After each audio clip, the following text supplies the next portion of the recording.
నమస్తే, welcome to Andhraprabha. నేను తేజస్వి.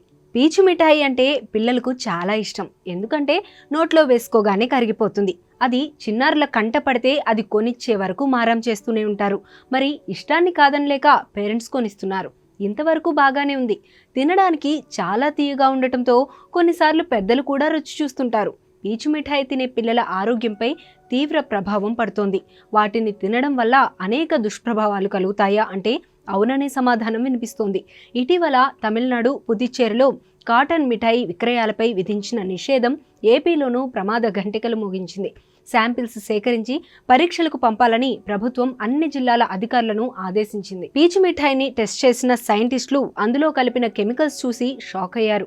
మిఠాయి నమూనాల్లో పారిశ్రామిక రంగు రోడమైన్ బి కనిపించడంతో తమిళనాడు నిషేధం విధించింది. ఈ వారంలో నమూనాలను పరీక్షలకు పంపుతామని, పరీక్ష ఫలితాల ఆధారంగా నిషేధంపై నిర్ణయం తీసుకుంటామన్నారు అధికారులు.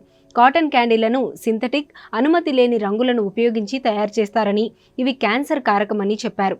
రోడమైన్ బి, మెటానిల్ ఎల్లో వంటి అన్ని పారిశ్రామిక రంగులు ఆరోగ్యానికి హానికరం. కానీ వాటి దుష్ప్రభావాలపై అవగాహన పెరగడంతో వాటి వాడకం తగ్గినప్పటికీ స్వీట్లు, ఇతర వంటకాల్లో వాటిని ఉపయోగిస్తున్నారని తెలిపారు. ఇటీవల కాలంలో బెల్లం, సుగంధ ద్రవ్యాలు, గుంటూరు మిరపకాయలు, పాల ఉత్పత్తులపై నిఘా పెంచారు.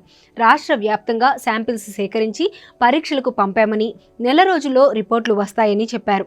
చాలాసార్లు ఎక్స్పైరీ డేట్ దాటిన ఉత్పత్తులను విక్రయించే పాఠశాలల వెలుపల ఉన్న స్టాల్స్ నుంచి తల్లిదండ్రులు తమ పిల్లలు తినకుండా కంట్రోల్ చేయాలని చెబుతున్నారు. ఇక ఏపీలో పీచు మిఠాయి అమ్మకాలపై ఏపీ ప్రభుత్వం ఫోకస్ పెట్టింది. రాష్ట్రంలోని అన్ని జిల్లాల నుండి శాంపిళ్లను సేకరించాలని ప్రభుత్వం ఆదేశించింది. శాంపిళ్లను టెస్టింగ్ కోసం అధికారులు పంపనున్నారు.